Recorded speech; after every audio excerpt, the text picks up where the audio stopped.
Okay. Welcome to the TCBC Bicycle University for January 15th, 2026. My name is Edward Eroe, and I'm the coordinator for Bike U. Tonight, we have a really great program with Diana and John Munger, where they talk about their 19,000-mile journey through 5 continents and 40 countries on bicycles, all in one year. Amazing. Before we begin the program, however, I have a few announcements. This is the first session of Bike U for the 2026 TCBC ride year. If you have not heard the sessions from the 2025 ride year on the swap meet, the fundamentals of group riding, bicycling into your 80s and beyond, and all the sessions from 2024 and 2023 ride years, please do so. Go to the Bike U page off the main TCBC website, where you will find the link to each session on the TCBC YouTube channel. That is where all the recordings are located.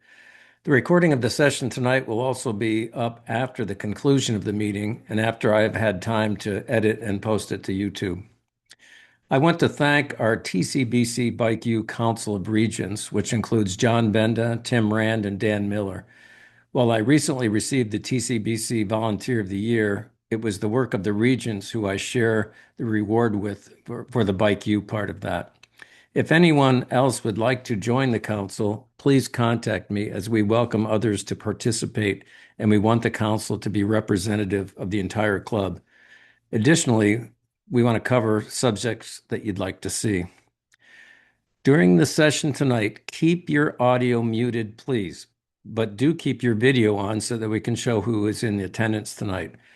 Remember, we are recording this. If you don't have yourself on mute and make any noise, it switches to your video and thus the recording gets messed up. There will be a question and answer session after the presentation, but during the meeting, you can enter questions in the Zoom chat function. We will be monitoring these questions and make sure they get answered during the Q&A. Please do not interrupt the speakers to ask questions during the presentation unless Diana and John invite you for that feedback. I would like to now introduce our speakers. Diana was born and raised in Queens, New York, and John was born in Topeka, Kansas. Never knew that, John, but has spent most of his life in Minnesota. They met in college at Cornell in New York and were married 8 years later after Diana finished medical school. John went on to law school, and Diana completed her family practice residency at North Memorial in Minneapolis. Diana went on to practice medicine at North Memorial's St. Anthony Clinic, where she has enjoyed really fulfilling career with a wonderful panel of patients. John practiced law for several years before starting the Lopet Foundation, which he ran until 2020. I want to take a moment to thank John for creating such a great organization, as the Lopet does so much for biking, Nordic skiing, and lots of other activities for everyone, and especially for underprivileged children in the Twin Cities. Diana and John have 2 children, Ellie and Lauren, who are now 24 and 21, respectively. Once the kids were off to college and other things, Diana and John decided to take a big bike trip. They have been going on smaller trips basically since they started dating, but this was going to be a much bigger one. They practiced with a trip to Chicago in 2022 and another to Toronto in 2023, both of which they love. So in September 2024, they headed out. So let's hear all about this incredible bike trip. Diana and John, all yours. Remember to unmute. All right. I think we're good to go. Can people hear us? All right. Well, thanks for having us. Thanks for Twin Cities Bicycle Club for doing all it does. And I know Ed is a well-deserved recipient of the Volunteer of the Year, so that's good to hear that they're recognizing the people who make stuff happen. I've seen Ed make things happen in a lot of ways since he's been around. So. Um, yeah. Well, I don't know if you want to start with get the presentation up, but we're going to walk through a little presentation to kind of keep us on task, so this doesn't turn into too much of a college lecture or something. Um, but yeah, as Ed said, it was 13 months on the road together, 402 days. I'm sorry, what? Hon? Oh, nothing. 27. Yeah, okay. And are we good on the sharing? Okay. Yeah, so if you could go to the next slide, Ed, that's just a little introduction. Yeah, so tonight we'll kind of quickly go through. Ed's already talked about who we are really, and then kind of go through our journey and various elements of it. A few stories from the journey. What we'll hit on at some point the curly fries principle and explain what that is in our lives, and then we'll take some questions. So. That's going to be our evening, and I don't know, Ed, you could go to the next one here. Um, just by way of introduction to that picture, this is a picture taken in Chile. Diana might not even know about this, but we were biking along through Patagonia, and some construction crew had gone through just right before us, and there was fresh concrete on the side of the road, and I decided to make a little memorial to our trip. So you can see John Willard Munger plus Diana Lou Munger at the heart. It's still there someplace in Chile if you want to go see it. But yeah, Diana and I have been doing these trips for since we started dating. I'll just tell a quick little story about that. We were about 6 months into dating, and I was going on a little overnight camping trip on my bike when Diana said, "Well, geez, I'd like to go too." And and I said, "Well, okay, well, where's your bike?" And her bike had been locked on campus for the entire summer, sitting out in the rain, and so my job Winter. and the winter, yeah. And my job was to fix this 20-year-old Motorbicon that she had, and then we biked to the Blueberry Hills campground, and that was our first adventure in eating together on a camping trip as well, because at that time Diana was super picky about food, vegetarian and whatnot, and we ended up having to beg food off of some other people. They offered us bratwurst, but Diana didn't want them because she didn't eat meat, and we you ended up getting a ride into town with them. Yeah, I think so. Yeah. Anyway, that's a little of how we started in this journey, and gives you a little flavor for who we are. So Ed, maybe the next slide then. There it is. Um, So yeah, Ed talked a little bit about our preparations. It was probably right around COVID time that we started talking about really doing kind of a loosely around the world type trip, and taking we said we would take a year or two to do the trip. And so Diana, being the much better planner, said, well, maybe we should try a couple little outings to make sure we're okay with this. And we then took a trip to Chicago. That was, well, 3 or 4 years ago now, right? Yeah, Yeah. that was a very fun trip. A little bit shorter, 2 weeks or so. And then we decided to go to Toronto, which was more like 3 weeks. And then I think maybe after that we decided we'd try going around the world. You suggested it. And I came around to it probably 4 or 5 months later, just because it seemed so enormous. But eventually we got into it and made it a goal, right? hmm And had a lot of planning to do. It took us maybe a year or two to plan.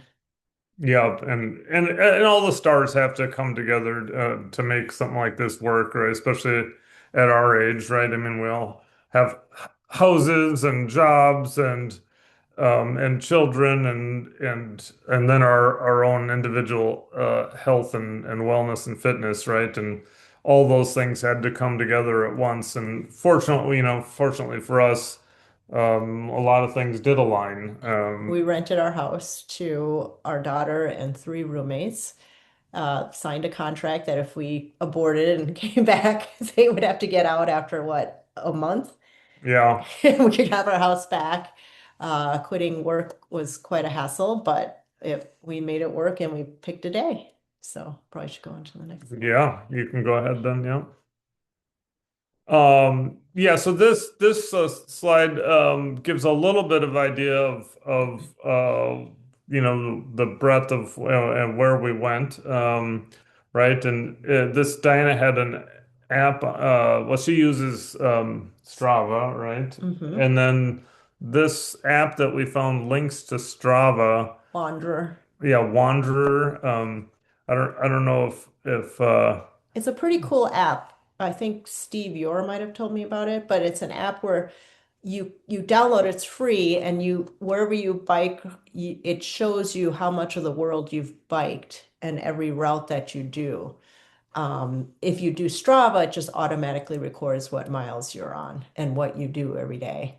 So it's pretty nice to see where we were going, how much we had done, and how many new miles per day, which once we started our trip was pretty much new miles every day versus like when you're at home biking to work and everything every day.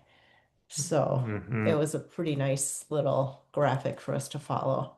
And we hadn't made much of a plan aside from getting to what we thought was the end of the world, which was Ushuaia. Our plan was to go there and bike from home.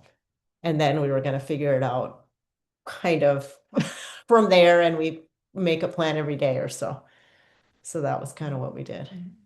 Yeah, yeah. So the trip that we started in our head was definitely let's get to the end of South America and then figure it out from there and we ended up flying to Morocco and doing a lot of Europe as you can see, but also a little bit of Turkey and then biking back to through the States.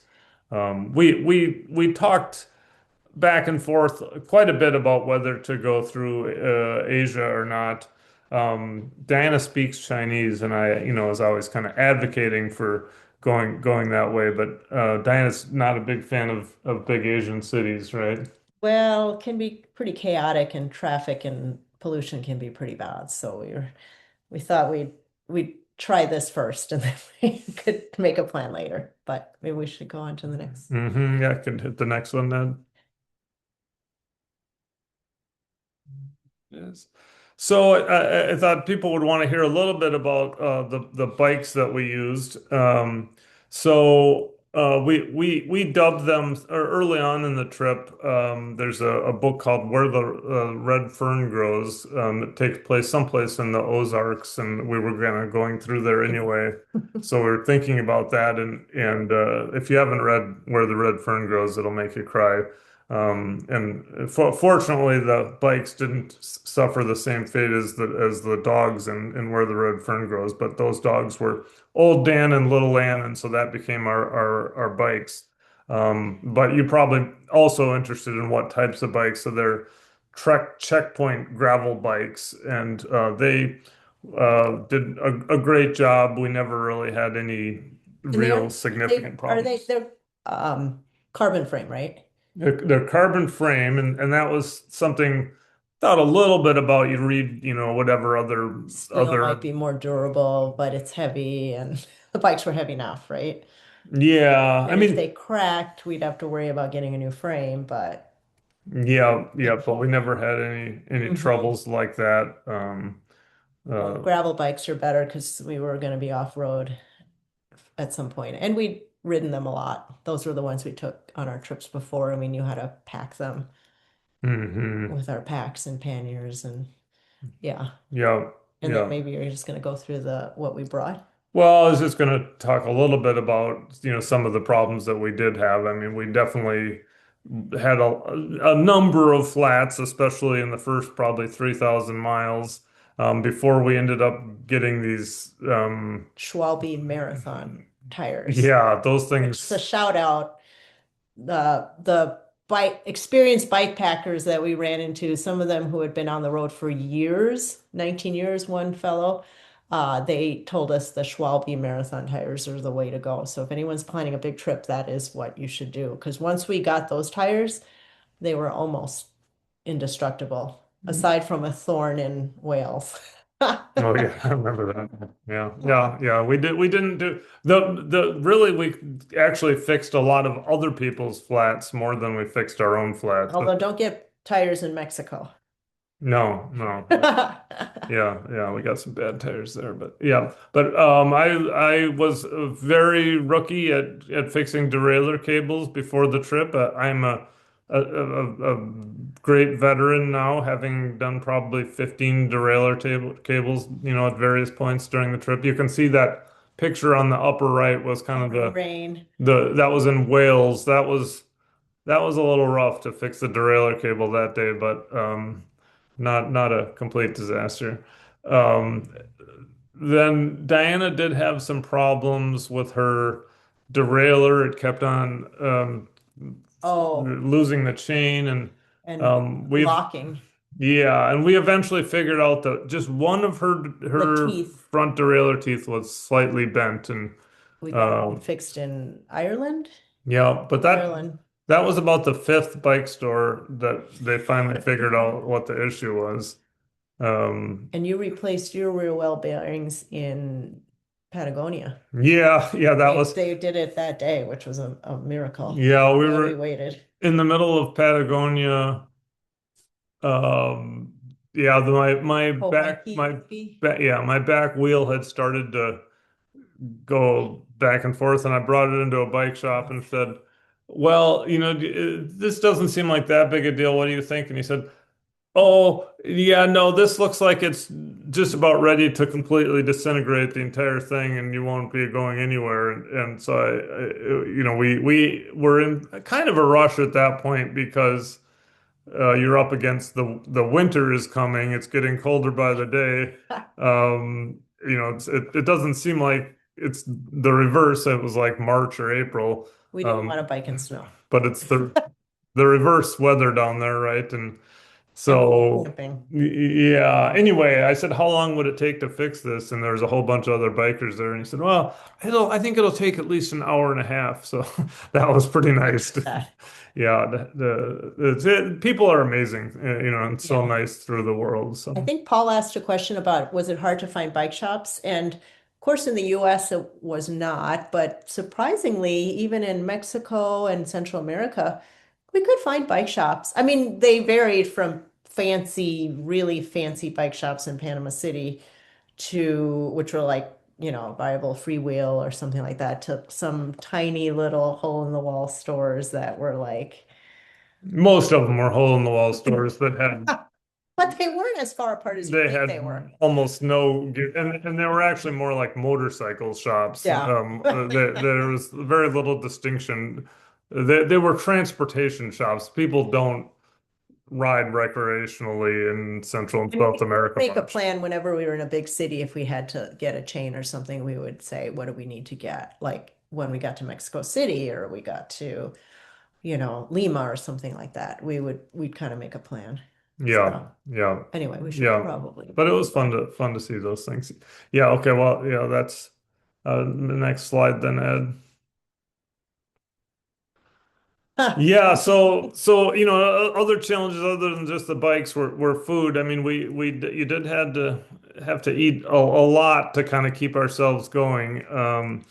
And the food also became, and we'll hit on this at various points, I think, here tonight, but a source of some tensions for us, especially when you would cross into a new country, because each new country was its own puzzle in terms of where food would come from or what kind of stores they had or Convenience didn't have. stores were different, supermarkets were different. You had to navigate different languages, different customs, but we could, every day we'd make a plan when we were going to get food and we would carry some food, but we mostly ate real meals, right? I mean, breakfast we could cook or make a real meal, and then lunch might be a little more on the go, but we'd often stop, especially in Central America, little taco stands or very inexpensive little bodegas type restaurant cafes.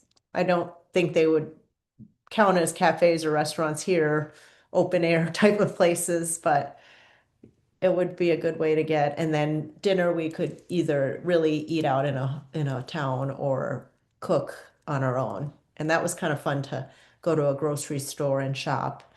get what we could find and then make a plan and cook dinner if we could, Yeah. especially for camping. So that was a lot of fun. And then John and I have pretty different eating habits. Like I can go for a long period of time without eating.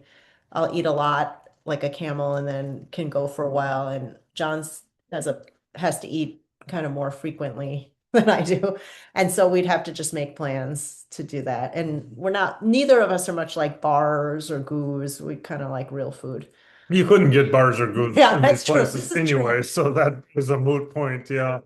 Um, But which was fine with us as long as we could get real food. And we did eat mostly real food, you oh, know. for sure. Yeah. Yeah. Yeah. I mean, cuisine probably wasn't the highlight in Central and South America, but you could get food and it was very inexpensive, which was nice. And then when we got to Europe, the prices were going up and some places were really fun to eat in, like Europe, of course, France with the bakeries and each place had its special cuisine that we would try to seek out, right? Cuy in Peru, which if you don't know what that is actually guinea pig is a big thing in Peru. Um, Seafood in places, right? But Yeah. Well, there's more the food side, so maybe we should go to have the next the one. next one. Yeah, kind of keep. Yeah. So foraging was a big thing that we did. I always have been a huge lover of foraging. Whatever we can kind of do to live off the land, so to speak, and um, we had a lot of great experiences. That apples have always been a big thing for me. We had basically no apples until we got to Chile. It was like 7,000 miles of no apples because it's too warm, I think. But we've found apples eventually, and then especially through Europe, and But Central and South America were amazing for fruit. I mean, there were fruits that we had never ever seen, and we just go to markets and there'd be papayas and well, yeah, mango, star fruit, but not only in the markets, but just growing along the side of the roads. I mean, mangoes plopping down and hitting us, when we were camping, rotting away, and oranges. Remember oranges in Mexico? And yeah, just to say, I mean, I don't think I had ever actually eaten a mango before this trip. I mean, the sad, Minnesotan born in Topeka. Um, But in retrospect, I mean, mangoes that we have up here, I mean, they're not that great. But boy, when you have a mango right off the tree, those are pretty yummy. yeah, and then you can get huge ones for nothing or just pick them. Um, and most of the time, I think Scott asked a question about how we'd pay for food or in most countries, cash is king. There was not a lot of credit cards. Well, Even some places they would advertise that they would have credit cards, and you get in there and you try to pay with credit, and they're like, no, sorry. And you're kind of like, well, there was a sign, but they just shake their heads. So we had to make sure we had a fair amount of cash. yeah, paying for things, and this came up a lot. I mean, it would be frustrating. They'd have one of those, yeah, little things saying, Visa, MasterCard, Diners Club, right? And then you'd take out your credit card. No, they wouldn't take it. They'd look at you like you're crazy. Then you'd take out like what was the equivalent of like a $10 bill to pay for like a $3 item, and they would roll their eyes and be like, "Oh my God, I can't believe I have to get change for you because Literally they never walk have up change." like a block or two to find a neighbor that could give them change, and you're standing there waiting. Like, did they just walk off with all our money?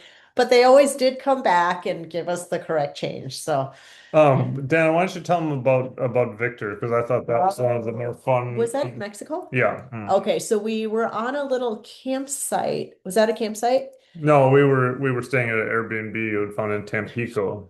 Oh, that's right. We were on the coast. And which ocean was that? Atlantic? That's well, that's subject to some debate. It's the Gulf of Mexico, although if you ask some people, I guess now it's the Gulf of America. So that's where. Oh, okay. Anyway, walking along the beach and this little bandy-legged um man, probably the wiriest, most spry fellow I've ever run into, and he's had to be probably in his 70s Hmm. or so, was out there throwing his nets into the water and like just constantly. And it turns out, and of course, we didn't speak Spanish very well. He didn't speak English very well, but we were able to communicate quite well. And he basically told me that he was out there fishing every day, loved to do this, catches fish, sells them if he can.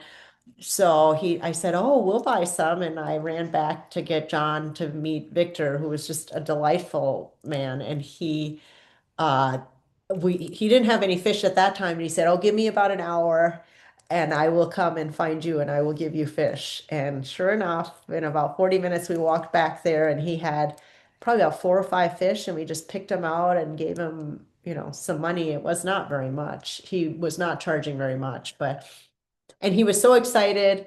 He got our emails or WhatsApp because his wife was also apparently a WhatsApp aficionado and had a cell phone, and Victor did not, but said she would be WhatsApping us and seeing how the fish was, told us how to cook them, and we had an amazing fish dinner that night, and he said he had the best life ever because he goes out every day and fishes in the ocean, and what could be better, right? And it was just Yeah, that great was to that was see. one of the fun experiences for sure. Ed, why don't you go to the next one? Mhm. Yeah, I just thought it would be fun to kind of see some of the various campfire cookings that we did over time. We got very, very good at using our little cook stove, but then on occasion there would be, like a picture in the middle there, in the upper part that was in Poland. Um, There would we be we would just have to kind of make up how we would cook every day, and it was always an adventure. one of the big things was like when we would find a campground, there'd be some sort of WhatsApp number usually. That's how you'd find it. Like you'd find it on Google Maps. You'd search for a campground, and then they'd have a WhatsApp number, and I'd text them or call them and ask them, "Do you have grills?" And they'd say yes, sometimes barbecued, but they could really vary from just like stone grates to huge stone ovens, right? And we had to be inventive. Hmm. Yeah, and sometimes we even bought like a little makeshift little grill or something like charcoal and light Yeah, it. yeah, Yep. yeah, yeah. The typical grills that we have that you think of at campsites here, or, Are or fire non-existent. grates or whatever. Yeah, that like having fires at camping is not really a thing in most of the world. So that was, Although in Europe they would have actual just kitchens, like people would yeah. often cook kitchen, which was odd. No barbecues, but they would just have a communal kitchen. Hmm. But we had a meal that we'll talk a little bit more about later, but that we came to call surprise. That that became kind of If we a didn't have it staple of normal, we would ours. just make surprise. Yeah, So, yeah. okay. Okay, I can go to the next one. Yeah. Um, Dana, maybe you want to talk a little bit about this. Well, convenience stores, I think, are the mark of like maybe every culture, like how what they think of as convenience stores, or even in America. I'm sure if you've been to Texas, Bucky's is a huge, was it Texas? It was Texas. They're enormous. They're the size of Walmart, basically kind of like a Quick Trip on steroids, and they're an institution out there. But when we go through, and so there's Bucky's in Texas, but was it Chile that we went to Copac, which was amazing convenience stores. And then there's some places like Guatemala and Nicaragua where they're basically just glorified stores that sell cigarettes or something. And Yeah, there's there's a not much lot of besides soda, but it was funny. Like I don't think you set out on a trip and go, oh gosh, the convenience stores are going to be such an important part of whether I enjoy my trip or not. But when you're Uh, breaking along and you see sometimes a convenience store decal, it can be a little bit like an oasis in a desert when you want to drink and it's super hot and even just get some air conditioning or just see some civilization for a little bit. one example I think is kind of interesting is Diana's really into coffee, and Ugh. And biking through Guatemala and Nicaragua and this place, you think, oh gosh, these are going to have great Great coffee. That's coffee. where coffee's They from. export it all. But They export all their good coffee. their coffee actually stinks. I mean, they'll Instant coffee, Sanka or Nescafe was the thing yeah. that you'd find in coffee shops, and they'd actually charge for a Nescafe. So when we got to Chile and they had Copec that had like, Real coffee and yeah, yeah. Diana was in heaven. I joked with her that she, loved Copec more than me. Well, I'm pretty sure she does, but um, Or Guatemala when we had a McDonald's and they had real coffee drinks. oh yeah, yeah. McDonald's was actually a luxury like place that people would go out to for a treat in Guatemala. Well, you know what the best so I don't think Diana and I had probably been in a McDonald's in 20 years before the trip, but we're too hoity-toity to go to McDonald's. But once you get several thousand miles into one of these journeys, you're like, oh my God, there's a McDonald's, And it at least was it's standardized food. well, actually the biggest highlight of the McDonald's in Guatemala was the clean bathroom. I mean, the bathrooms in Latin America in general are like, whoa. I mean, this is like the worst of the worst gas station bathrooms. Toilets or yeah, they could be pretty scary. Yeah. All right. So Well, that's enough on convenience stores, but they were a big deal. Yeah, take it there you wrong go. biker. Um, so best food of the trip, you want to tell them about that, Diane? I don't know. What was our best food of the Oh trip? well, What did you I think? thought what it was the Oh, fried the pork or yeah, chicharrones. yeah. Okay, Day of the Dead, and everybody's out partying and celebrating, and yeah, there's a lot of food pretty specific to Day of the Dead, like the Day of the Dead breads, which were not good. They make those in huge bulk. Oh yeah. They're terrible to sell them, but the street fairs would have the chicharrones, which is basically deep fried pork belly. And when it's fresh and in slabs, probably about this big, there's nothing better than like this salty, hot treat. Especially Really when good. you're already hungry from, Yeah. biking all day, right? So And it costs pennies. It was so inexpensive. Mexico in general, by the way, is like it's right next door, and yet it's the furthest away I think we were on the whole trip, but in a lot of ways. I mean, just it's such a different world, and It it's really is. so amazing how the value of money is so completely different.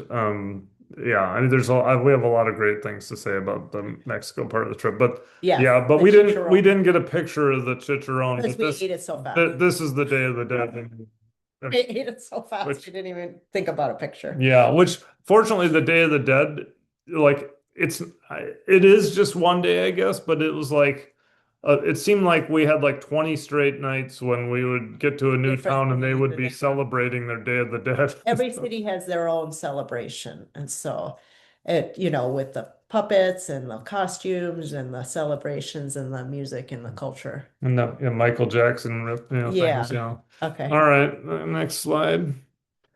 Oh, mezcal. This is in Mexico. So I'll just set this up a little bit for you. So this was one of our most difficult days of biking, actually. I think we had probably 7,000, 8,000 feet of elevation that day. It was someplace after Mexico City.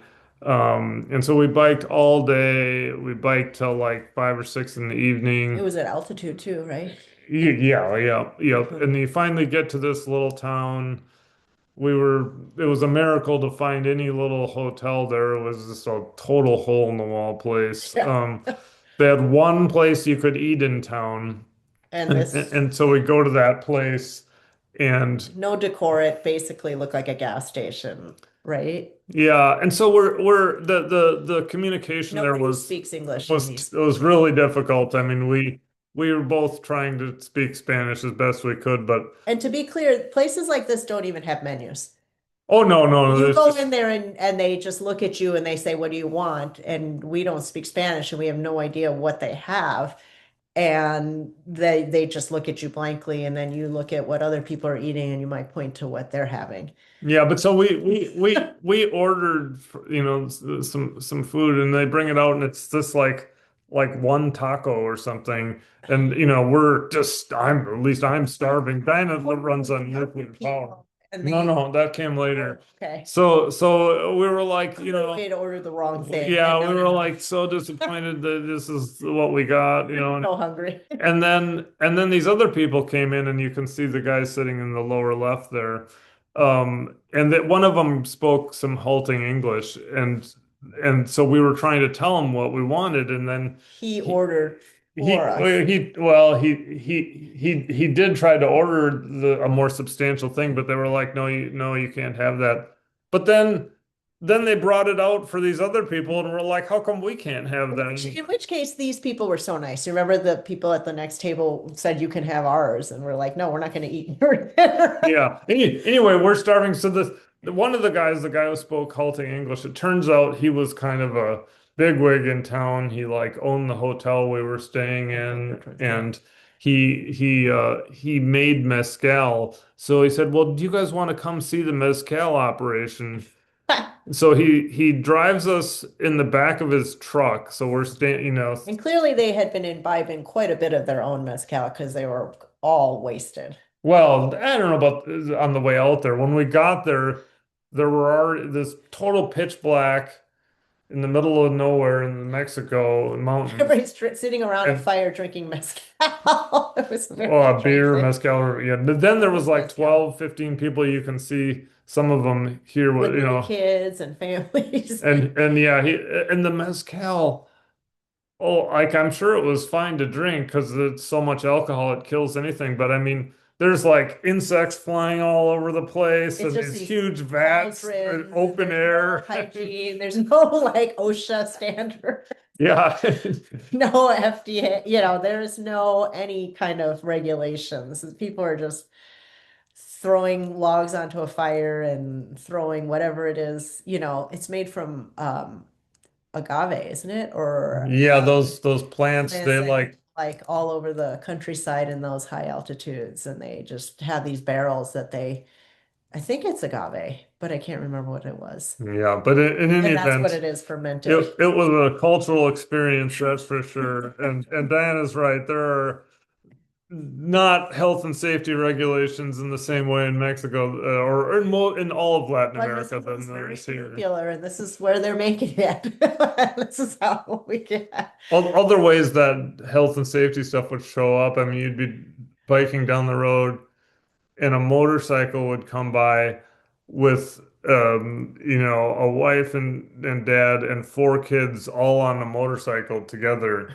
No helmets, just Teetering around, yes. cars whipping by, and anyway, Yeah. All right. Well, next slide. Yeah, that gives you a sense of discounts. that mezcal evening. Um, so yeah, I mean, every day, is a new puzzle in terms of, where you would stay, right? Where we weren't on a pre-planned trip or anything. And, the evening before we would say, okay, this is kind of roughly where we want to get to tomorrow. And then Diana would generally go to work to figure out if there Yeah, was hotels camping or for a hotel camping or whatever. Airbnbs was what we originally did, but the rest of the world really uses booking.com. So if you want to go travel the rest of the world, booking.com is the place because that's where people will actually list not just hotels, but also their houses to rent or rooms or whatever. We did a few warm showers, not that much. And then we also had a big revelation that once we got to Mexico, there's just no camping in Mexico or Central America. So we basically mailed all our camping gear home because it was For just so heavy Yeah, for a until while. we got Yeah. to South America Yeah, there's whole when the kids stories finally. around mailing stuff, which we can give you Yeah, another time. But but so and the thing is in Mexico and Central America, places are so cheap to stay in. They're probably half or a third of the price of campgrounds in the US anyway. yeah, it wasn't You like you're can't camp. doing I it to mean, save people don't money. camp in those countries.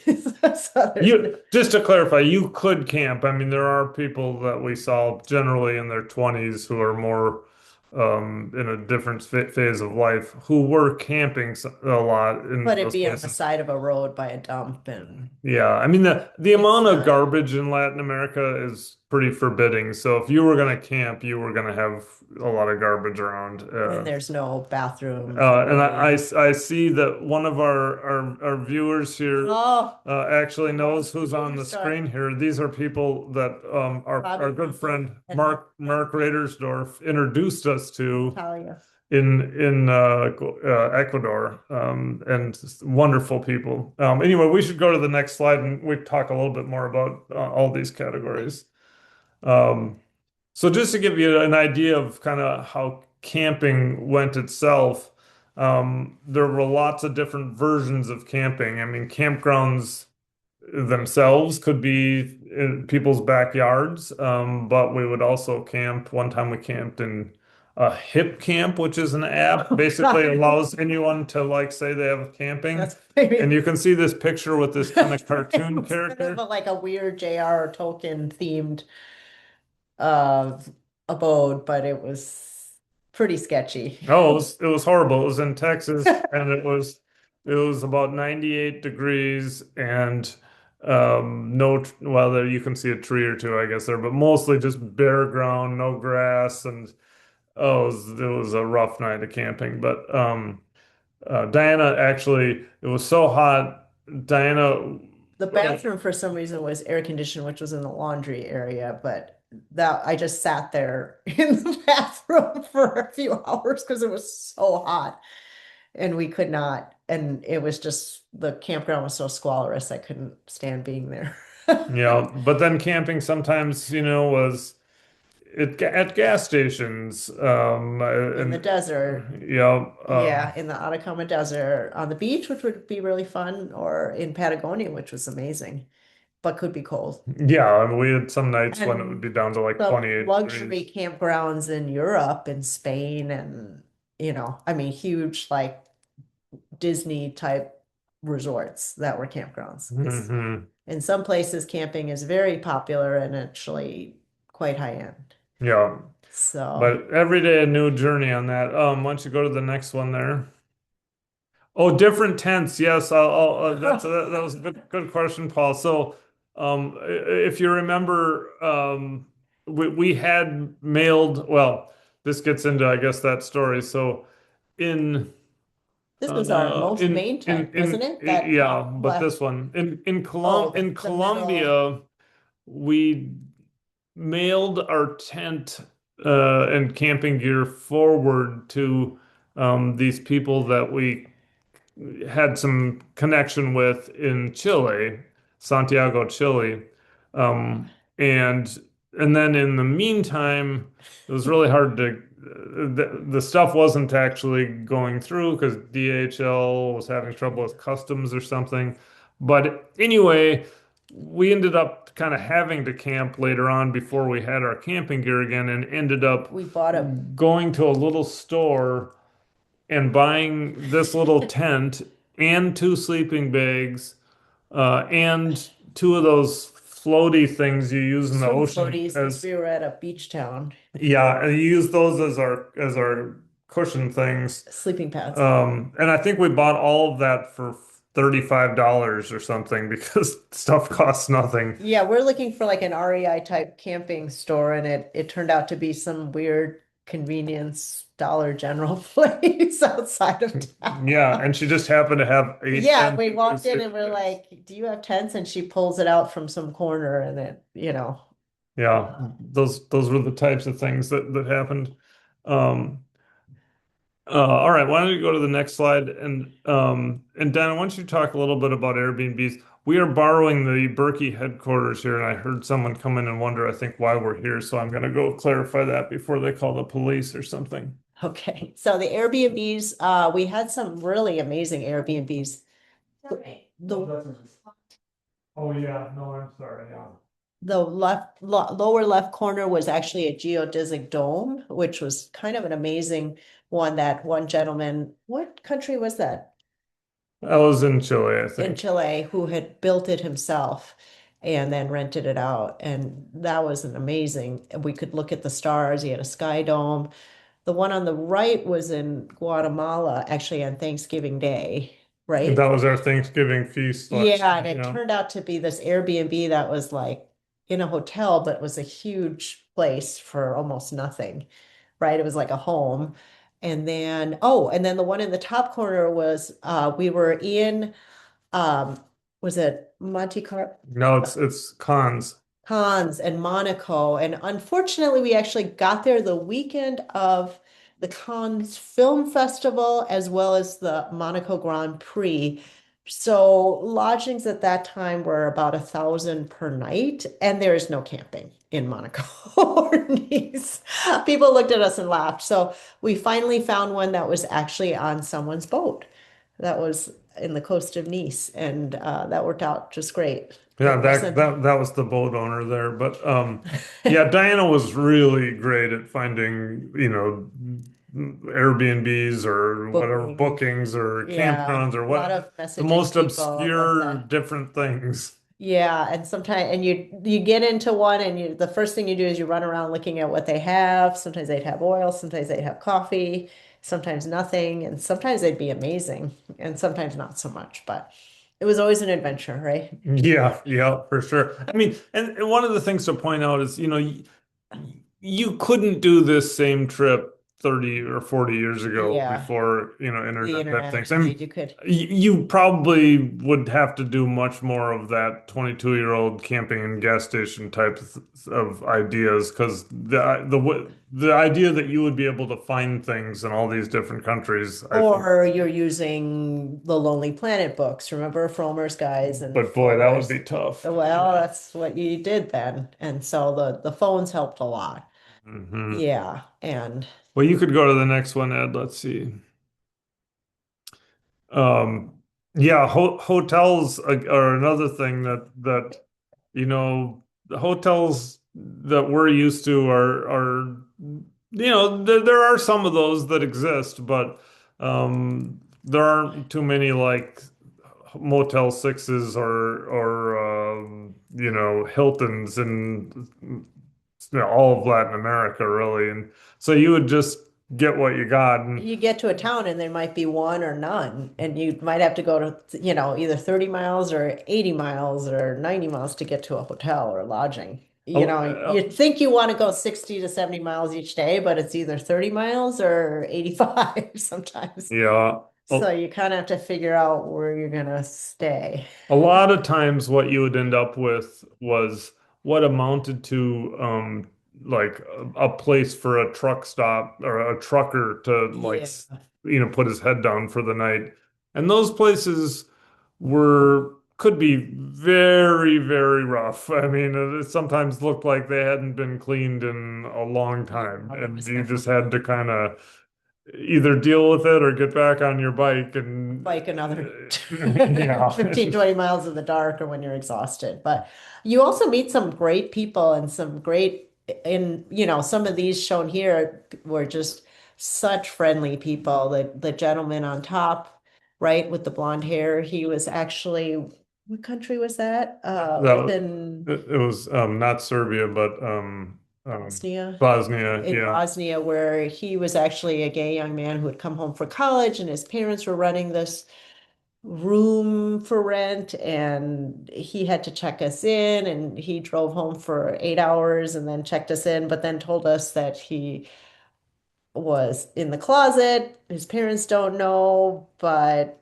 that's why he wants to move to someplace like He was he wanted, as he put it, he wanted to get out of this shithole of a country, um, and move to Austria, where I think he thought it would be more progressive. Yeah, because Vienna. I don't think being out People of the where closet in Bosnia is a have to, much of a thing. yeah, and he was great. He was a graphic artist, and his art was on the wall, and he was just like a really fun young man. And then the picture down in the bottom was the innkeeper who loved bikers and biking. And I mean, you meet a lot of really fun, great people trying to make businesses from Yeah, renting to yeah. lodgers. Why don't you go to the next one, Ed? Yeah. And then bikers, I mean, this is just a smattering of some of the bikers that we met along the way. But one of the great things about doing something like this is it's an automatic conversation, right? I mean, Geez, what are what are you going do, using for a bike? What are your panniers like? Where are you heading? Are you camping? Sometimes Um, they were going the other way or the same way, but at different paces, and maybe you'd bike for a little while, have lunch together, and then say goodbye. But you always share something with them, and they share something with you, and we learned so much and about where we were going or where we had come from, equipment. I mean, it's a really great community out there, isn't it? Yeah, yeah, and Yeah. and and it's been fun to kind of stay in touch with various people along the way. Um, one person I don't think we have a picture of him here, but that I thought was kind of fun was a guy we met in Mexico. Pretty sure it was in Mexico. He was heading north. He had started in Brazil, biked to the Darien Gap, so in northern Colombia, and then abandoned his bike. Took a day and a half to walk across the Darien Gap, Bought a which new people say bike. like it's super dangerous or whatever, but he was like 25 and Bought a new bike he bought a new crappy bike in Panama. in Panama, and then he was on that.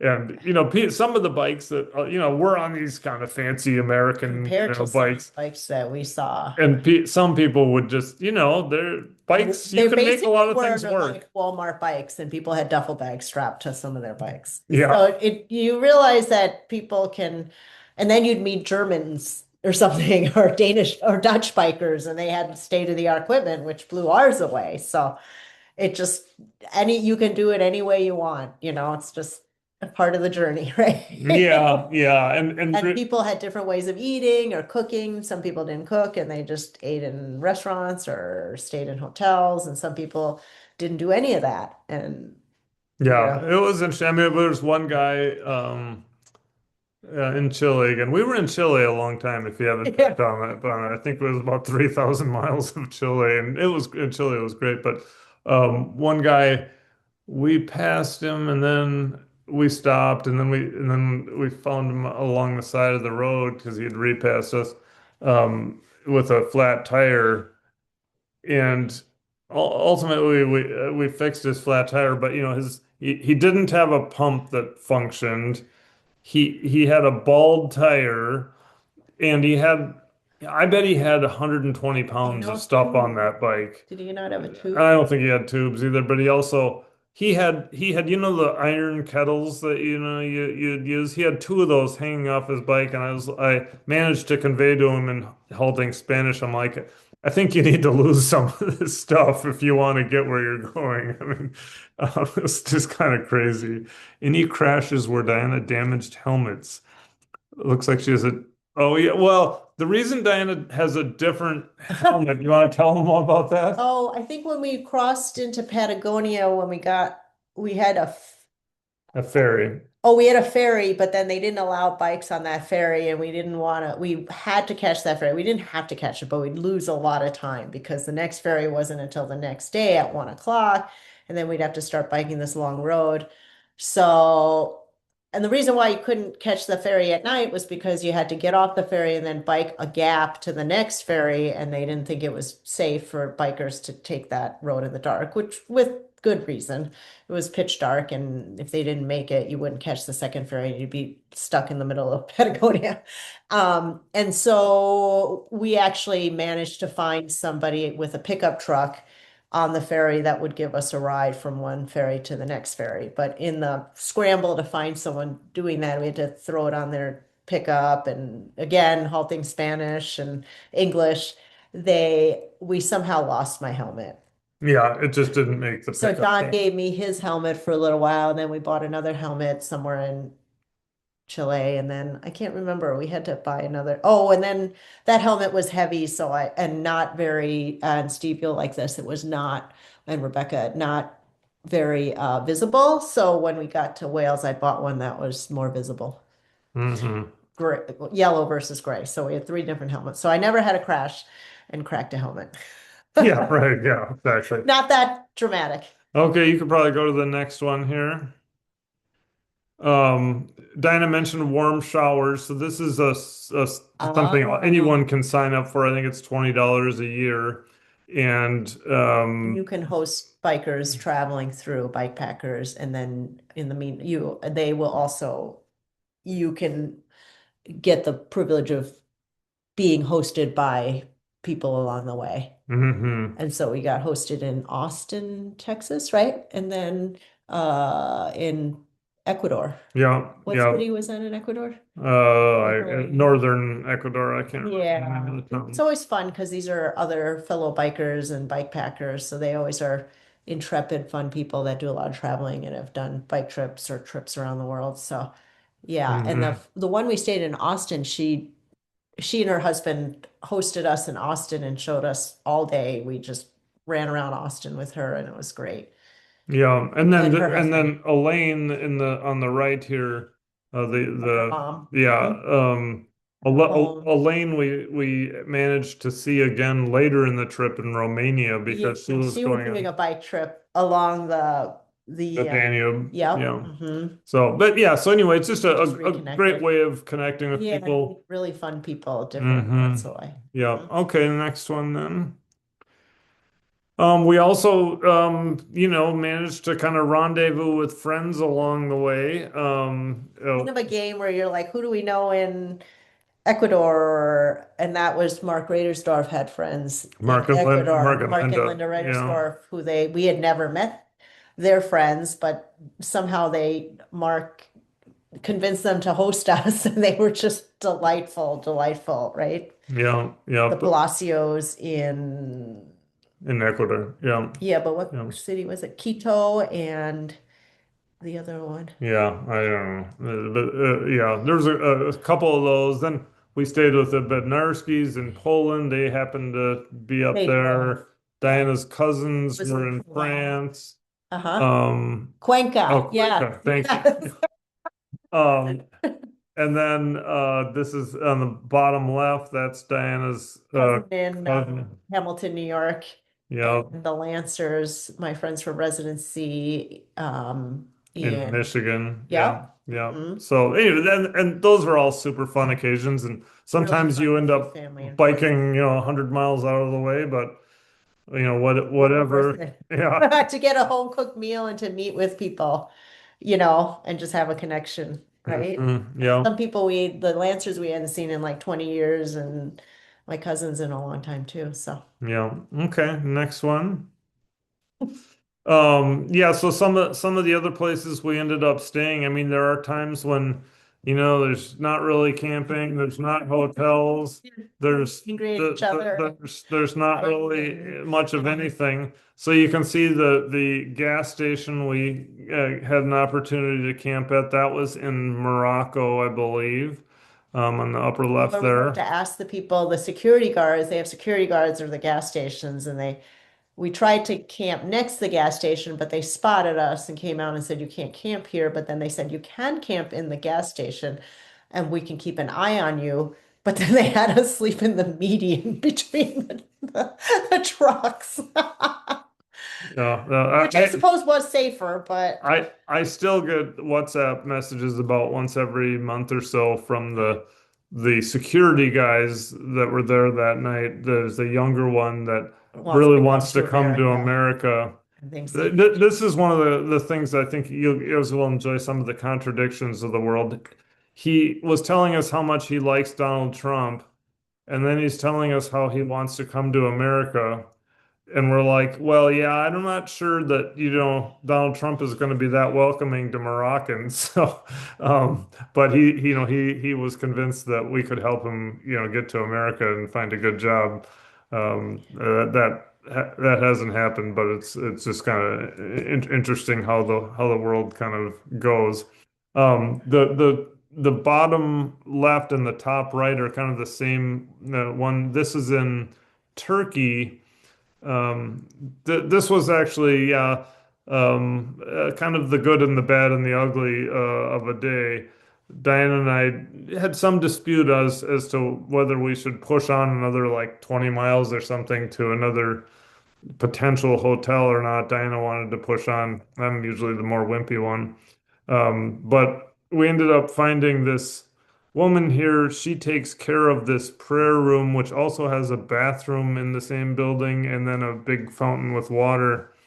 And she, we asked if we could camp around there. She said, "Oh, you could stay in the prayer room." And she shows me the room and she shows me the bathroom she had just cleaned, and we ended up staying there, which was good, except for the giant caterpillar that is Centipede. centipede. I'm sorry, centipede that it. 3 inch long centipede that somehow got into my sleeping bag and bit me in the middle of the night, but which John didn't believe that there was one until he saw it and then barely would bring himself to kill because it was so freaking big. But That was horrible. anyway. Yeah, and then bottom right, this is in I think Serbia, but maybe Bosnia, right around there. And this guy in the photo, I can't even remember Oh, how we we met went to a him. restaurant and the hotels were all booked and there wasn't another hotel for 20 miles. And then we were talking to him and we said we're from Minnesota, and all of a sudden he says his niece had gone to had done a study abroad a year in Winona, Minnesota, and then we met her, and then all of a sudden he said you could stay at the athletic complex that's right outside of town. So a lot of times you just meet people in like a restaurant or somewhere, and then all of a sudden they're bringing you over to where you can stay for the night, and it worked out great. And she was lovely, and she loved America, and she loved Minnesota, and is now going to college, right? In somewhere in I think in Indiana or yeah, in something. Indiana, but she Yeah, was yeah. But adorable yeah, the and woman spoke perfect on the English. right Yeah. there. Yeah. Yeah, so it was Um, super fun. And she's like, I love Winona and I love Minnesota. and then that same guy who put us up for free at the athletic place, he gave us a whole bunch of these little packets Oh, because iced he tea. he yeah That's what's his he's trying to start a market iced business tea. of It's some a kind of product iced tea. iced tea, kind of Yeah. like Nestea or Lipton iced tea. Yeah. So anyway, just kind of fun things. All right. Next one. Oh, relationship. There's no pictures here. And that's because when, I mean, we never had any arguments the whole trip, but if we theoretically were to have an argument, we would not be taking a picture during the time of the argument. Yeah. So that, Everybody's always like, you look so happy in all the pictures. Well, yeah, well, we didn't take pictures of the bad times. but I mean, there are a number of, I mean, a lot of different, well, let me back up. I mean, go if you're going to go on a trip together with your spouse or significant other or whatever, you're going to find all the great things, and then there are just so many opportunities to have disagreements because there are decisions to make every mile. I mean, which way do we go? Should we stop for lunch? Do we need a snack? Do we need more water It's or not hard. whatever? It's Yeah, it's more climbing. The road sucks, or should we go on gravel or not? Whatever. There's just a million different things like this, and so you really do test out the relationship. Yeah, and just one particular day to talk about was the day in Guatemala that Diana lost her cell phone, which happened right on the heels of us getting super mad at each other about we had like some huge argument, yeah about which was pretty much almost every day. yeah, But well, I don't know about that, but yeah, but yeah, that was a pretty we did rough bike to day. Haid, and then all of a sudden I realized I didn't have my phone, and we were biking through Guatemala City, and then it's like a highway, but so much traffic and donkeys along the side of the road, mopeds going the other side and then we couldn't. Actually, I don't remember that makes things safer. The Guatemala City was like the worst Well, anyway, traffic I we couldn't ever did. find my phone. I stopped to look for it, and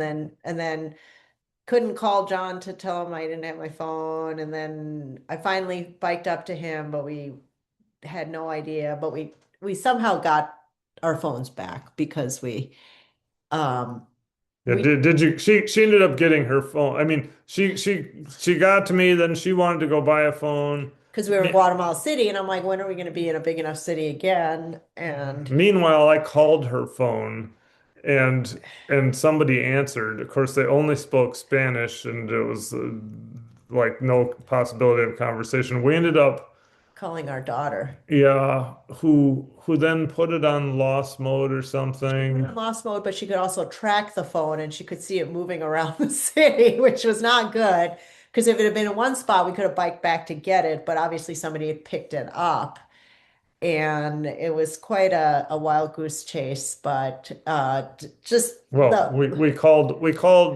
we had Ellie have her boyfriend who had taken Spanish and more Spanish than us in school call the person, and he kind of failed in his call. He said, "Hi, this is Jacob, my girlfriend's mom," and by then the guy hung up because he was. And then we called this guy we had just gone on this volcano trip with, who was. fluent in Spanish because he grew up in the US but had relatives in Mexico and would spend a lot of time in Mexico. And he called, and the guy, a street sweeper, had found it. And when you talk about street sweeping in Latin America, it's not the guys driving around those vehicles. No, it's someone In who's actually walking around with a broom. with a broom, yeah, and it's probably a homemade broom. But he found it before it got run over. All over the city and would only be in a spot. And he spoke no English and kept hanging up the phone. And somehow we got the phone back. And so, which goes to show you there's a lot of people in the world that you don't have to think of the worst of everybody, that it got stolen and that it was sold. He actually brought it back. Yeah. And yeah. But just one more thing on that day. So, we had planned to go through Guatemala City, and we were thinking we would be about 50 miles further along than we were by 3 in the afternoon when we got the phone. So we had continued to try and bike, but now we're in a totally different part of town. And we got to one particular intersection, which I'll never forget. That was like 5 or 6 different directions, and I don't think there were any traffic lights, but somehow there was some pattern to it. I mean, there are people with mopeds and cars. Just And, go. and we were there for about 5 to 10 minutes trying to figure it out because it was just craziness. And finally, I realized these mopeds would just Shoot across. all shoot across at the same time. So we decided we would go when they went, or at least I did, and I did. But Diana hesitated just a little bit, and by the time she got in the intersection, cars were coming in 3 different directions at her. And when I look back, that was the worst instance of the whole trip. I thought she was going to die. She managed to get through, and then we were like, okay, we're done. We're finding a hotel, and just ending this day. It's just been a horrible day. But we got the phone back and I didn't die. So, all right, next. Uh, let's see coverage in the internet. Yeah, just quickly on that. Yeah, you could go to this, but we'll just talk about the internet. It's surprising. I think people think, well, you're going to have much less coverage. Yeah, Patagonia or But Guatemala, Nicaragua. But the reality of the world is that there's more coverage actually than because there is everyone there has a cell phone. And so there is better cell coverage there than it is in like Hayward, Wisconsin or cable. Yeah, I mean, I think the thing to keep in mind is they never really got all the phone lines and DSL lines and everything like that. They kind of skipped that. And just And when went cell cell phones tower. came, I think it became a very cheap way, or not very cheap, but a cheaper way for them to really get some connectivity for everyone. And so, yeah, cell service seems like it's great throughout. And almost every Airbnb and hotel had Wi-Fi, which wasn't the case in the US, but so it wasn't a problem, and we didn't even use that much data until we got back to the US, right? Yeah, Yeah, I actually no. started running out of data. Yeah. Yeah, And so it's amazing that Central America has better Wi-Fi, so yeah, and that's cellular than a lot of places in the US. yeah, and that's how I was able to post blog stuff and everything just about every day. And We were surprised at how good it was. Yeah. I wanted to take a second to talk about the obsession with Diana. it's it's really kind of remarkable. And I mean, what about me? Seriously, like this started just right when we got to Mexico. So we got to Mexico. We're in a suburb of Monterey. Yep. And suburb makes it sound nice, but the suburbs of Monterey are like, whoa, you do not really want to, be there. They're tough places. I mean, not that you don't want to be there, but they're tough. I mean, people are living tough lives. Anyway, we're going through one of these places, so maybe our second or third day in Mexico, and this family on the bottom right drives up in their car and shoves a bunch of, I can't remember what initially, like cold drinks at me. And then, I said, hey, thank you, and then, oh, where are you from or whatever, and we, told them, and then. They ended up pulling over, getting out of their car, giving us pizza. They had just bought some pizza. Fresh pizzas in these pizza boxes. And they had kids, like clearly it was their family dinner, yet they wanted to give us the whole pizza box. Yeah, I mean, and there's no way this wasn't like a major part of their family budget for the day. I mean, they did not have big incomes. There's just no way. But they were insistent on giving us stuff. And then the guy, once he really kind of honed in on Diana, he started, he didn't really speak English, so he's having conversation with me, and he's like, "Oh, your wife." He's like, "Oh, she's," and that's his way of saying she's Chinese, right? And so yeah, we were like, "Yeah, she's Chinese." Then he has his wife come over. He brings his wife over and he says, "See, look at this." And then he says, "Well, Diana, yes." So he was telling us that she's more well endowed that way than Diana is, which was very interesting for him. So so that was one of the first occasions with this, but it happened all the time. I mean, we had Everybody always wants to have pictures or they yeah. they want to give me things and it was very sweet. It just was People very would odd. people would say, come up to us, we'd be eating dinner, and they'd be like, "Oh, can you come back to my house because my husband would really like to have a picture with you." Not to me, to Diana. Or these people in Turkey who pulled over on the side of the road and gave us a bunch of carrots. And then the mom, after we had a long discussion, the daughter spoke really good English, and she said, "Well, my mom, she really wants to take a picture just with Diana." So, so they did that, and that kind of stuff happened all the time. Remember, I think it was in Bosnia, another place where people have nothing. Oh yeah. That woman Someone, gave me the equivalent of like $20, which was probably like $50 to them. Like yeah, insisting that I don't know if she thought I was really indigent because we were on bicycles, but she wanted to give me money. I was like, but people, it just seems like the less they have, the more they have to give. I mean, really, we just found that everywhere and very happy. So it was pretty amazing.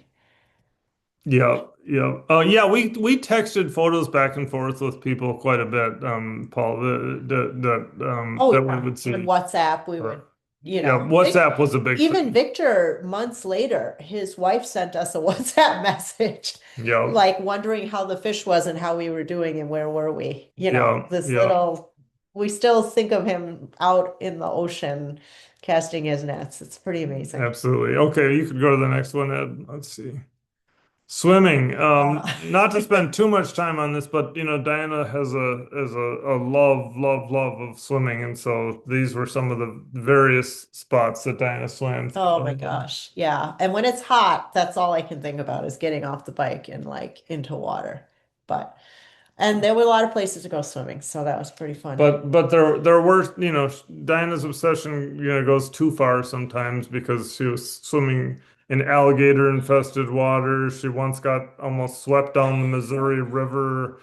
Or where Um, was that place by the Katy Trail? The water looked so that dirty. was- Oh, that was it. Yeah. And sometimes the water would be so dirty. But yeah, anyway. there were times there's so much stuff in the water. I'm like, I'm not going in there, but do what you're gonna do. So, Anyway. yeah, all right, next one on that. Yeah, people a lot of times want to know about wildlife. especially I would say in Panama and to some Costa extent Rica. Costa Rica. Costa Rica. There was some fun wildlife, the Snails. sloth in the upper Monkey, howler right. monkeys, spider monkeys. Yeah, the parakeets. So that was probably in Chile. Parrots. Or parrots. Yeah, yep. Um, but really though, the big picture on wildlife is wow. I mean, there is a lot of barbed wire in the world and a lot of cattle Development, and so there's not and as much um, wildlife as you think yeah, roaming around. yeah. I mean, in Patagonia, Sadly. there's the what do they call them? Not the llamas, the Oh, yeah, the equivalent of yeah, whatever. Yeah, but there really just is not a ton of wildlife. vicuñas, It's vacuyas. I've come to realize that we're a little spoiled in the northern part of the Americas, here. You see deer, you see Bald eagles. lynx or bald eagles, various things. We have it really good here. It's it's a tough world out there for There's a lot of wildlife. development. There were a lot of cows and horses and sheep. Yeah, a lot of sheep. A Yeah. lot of sheep in Ireland Yeah. and England Yeah. and Wales, but not a lot of wild animals anymore, sadly, unfortunately. Yeah. Okay, you could go to the next one here. Let's see. We did get to have a little bit of family time. We had the kids meet us in Cartagena. yep, Yeah. Cartagena. Those are That the was around New Year's. two daughters and boyfriend there. That picture, which We is didn't get a picture because it came up too suddenly and when we got tossed in the waves, but yeah, but it's a pretty accurate picture, being my great artwork. We managed to get somebody to take us in a boat across this bay or whatever in Cartagena, and after a lot of negotiating, and about 20 seconds after being pushed off from the shore, this giant wave came, and yeah, it was crazy. yeah, we almost thought we would get capsized, Yeah, yeah. but we But survived. but anyway, we managed to have a little bit of family time, and really this is another thing where technology helps so much. I mean, if you went 40 years ago, do you guys all remember how much it cost to, make a collect or a call to New York at the time? Now, you just call for FaceTime or basically free, WhatsApp. or yeah, WhatsApp. Mhm. yeah. So it's so much easier to stay connected. It makes it Yeah, easier you can to, text photos, and Ellie was the one that helped track her phone down. And I mean, that was yeah, in a amazing. different country, yeah. Yup, from Guatemala to Minneapolis. So you could go to the next one here, Ed. Um, yeah, so just and we're probably getting a little long in the tooth on this, so maybe we'll cruise through here. But this worst people sometimes ask us about the worst day. They always have their silver linings, but this day, The wind. we were in Patagonia. It was cold. It was probably The 40, wind, and it 45 was degrees, and the wind was straight in our face all day. Uh, 35 miles per hour. It was, I yeah. couldn't even take pictures because the phone would just get ripped out of our hands. And then even at lunch, we had to like huddle behind a rock because we couldn't eat lunch Yeah, without wind. And and this family gave us a ride for part of it. they gave us a ride for about 5 miles or something, which Made buoyed a our difference. spirits a little bit, but we ended up not even coming close to making it where we thought we were going to make it Yeah, to. So, and some rocky scree that had maybe a little bit of wind protection, but it was pretty sketchy. oh yeah, it was And the terrible. howling winds, you can't sleep when you think your tent's going to be blown away. So, Diana is usually the stronger one of the two of us and more able to deal with things, but that day her spirit was a little bit broken, and so I ended up making that was I think our first surprise dinner. And you can that picture of us on the upper left is us in the tent eating oh surprise yeah, we're so surprise busy. We dinner, had to eat inside the which tent. I think we had, if I'm remembering right, a Instant soup powdered mix. soup mix, and then we had some pork chops that we were planning to barbecue. I don't know how we thought we were couldn't going eat. to do that, And but then some cheese that but we I ended weren't up gonna. just throwing everything that we had into a pot of boiling water and chopping it up and chopping it up on, I'm just in the middle of a field, just like That's doing the very best I can. And yeah, just call it good. And I think after we got some hot food in us, we at least were able to go to sleep and not have it be too miserable. But all yeah, right. Next. yeah. All right, next one, Ed. All right. The one other thing that we didn't get back to was the uh the curly fries principle, and just quickly on that, that's Diana's nephew kind of talks about the best of days and worst of days, and that was kind of when we were in Guatemala was some of the best and the worst. But anyway, we'll throw it back to you, Ed, for questions. Yeah, so if anyone has any questions, one of the things I was thinking of, Diana, you're a physician. Did you have many medical issues? Did you get sick? Thank goodness you weren't hurt, but did you have some scratches and stuff that you had to take care of? Well, we prepared quite a bit. So we had gotten a lot of vaccinations before we left. Chikungunya, dengue fever. No, we didn't get dengue fever. You can't get that vaccination. But I brought malaria pills, antibiotics. Um, we tried to prepare as best we could, tetanus shots, and then rabies vaccinations. That's another one because of the wild dogs. But and in the beginning, I was like, no, we can't eat that, we can't drink that because we're going to get sick, especially in Mexico. But that all fell by the wayside after a while, when it's 100 degrees and you get to a town and they have these fresh mango agua frescas and juices out that looks so amazing. After a while, we just started eating and drinking everything, and we amazingly did not get sick at all, like stomach illnesses, maybe a mild, nothing that we had to take anything medication. I don't think we had a single really bad crash, did we? No, We didn't. no. Yeah. Well, the worst crash we had was when our friend John Fisher biked with us across the state of New York, and because we were riding in a group, he Yeah. was kind of behind, and Slammed into a gate or something. yeah, But really nothing. You had some cut just from fixing something. Oh, my chain cut your oh hand, and then we yeah. bought some supplies, but that was about it, right? Hmm. It was kind of amazing. No malaria. I threw out all the malaria pills because everything was just weight after we got through Central America. But I mean, we really did not I don't think we ever missed a single day of biking because of illness, which was pretty amazing. I Hmm. mean, we'd bike probably about 5 or 6 days in a row and then take a rest day or a couple of rest days Well, there and were then times we bike. probably like 15 days in a row, but yeah, Oh, yeah, well, whatever. We'd yeah. get to a city and then we could hike, walk around. But yeah, remarkably, we didn't get rabies, no malaria, no dengue, no Zika, nothing. Hmm. There's Anne had asked, did you purchase health insurance and or medical evacuation coverage? We thought about well, I mean, we had health insurance that we purchased because we're usually on Diana's plan, but once she quit, Quit. then that was gone. So but we got, I think, the biggest disaster insurance you can get. It really helps when you have a super great physician as part of the team because you don't feel like you need kind of day-to-day kind of Did stuff. we have evacuation? No, We didn't buy it. We we didn't thought end up buying about it. buying kind of the evacuation, and it also has if you get kidnapping insurance. I'm not sure We what did they would not do, get but kidnapping insurance. People asked us if we were going to get kidnapping insurance in Mexico. We did not get that, but I don't even know if they had to pay out, what do they do? Pay the ransom or come and get you? Who knows? But we didn't get that.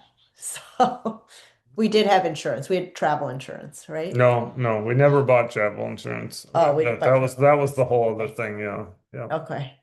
But I also think, I mean, even if you didn't have Diana, most of the rest of the world, if you show up and you have some issue, they just treat you and you get a $10 charge or something. I mean, In it's Europe, you don't. Yeah, people have, our relatives got hospitalized in Ireland and never got a single bill. Yeah. Hmm. So, Yeah.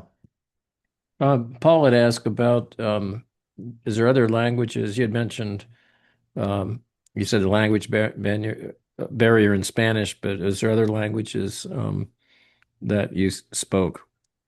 I was doing Pimsleur a lot, and then so I took some, did Italian and then some French, right, when we would get there. And I had had some French before. And then weirdly enough, Mandarin Chinese helped quite a bit in some places. Like weirdly, oddly enough, there's actually a lot of Chinese in Panama because they had a lot of Chinese when they were building the canal, right? They had a lot of Chinese immigrants that worked on the canal and then they stayed. And so there's a fairly large Chinese immigrant population in Panama and odd places. There, Even in Guatemala, we ran into some Chinese, right? how many billions of Chinese people there are there in the world? There are Chinese people everywhere. I had to actually encourage Diana. Sometimes we'd have like all these language barriers. We didn't know where we were. We couldn't talk to anyone.